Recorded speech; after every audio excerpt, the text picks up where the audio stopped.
इरशाद सिर्फ 21 साल का था, लेकिन उसकी सोच उसकी उम्र से बहुत आगे थी।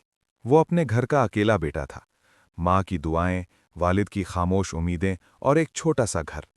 घर का खर्च कैसे चलेगा? वालिद की दवा का इंतजाम हो जाएगा? माँ के चेहरे की मुस्कुराहट बरकरार रहेगी? सब कुछ उसके कंधों पर था। और वो ये सोचता कि घर का खर्चा कैसे चलेगा, वालिद की दवा का इंतजाम हो जाएगा, माँ के चेहरे की मुस्कुराहट बरकरार रहेगी।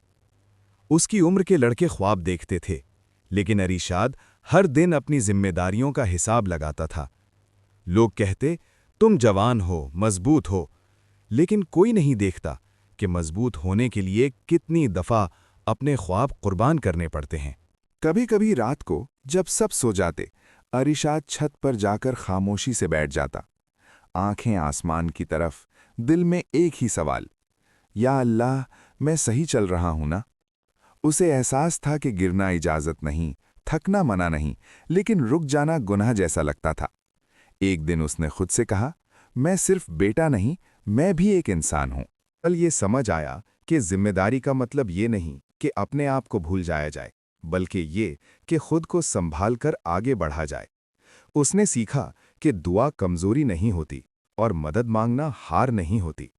अरीशा आज भी जिम्मेदारी उठाता है, लेकिन अब वो जानता है कि अल्लाह ने उसके कंधों पर बोझ रखा है, तो हौसला भी उतना ही दिया है। और यही कहानी है एक 21 साल के अकलौते बेटे की, जो चुपचाप लड़ता रहा और हर दिन थोड़ा और मजबूत बनता गया।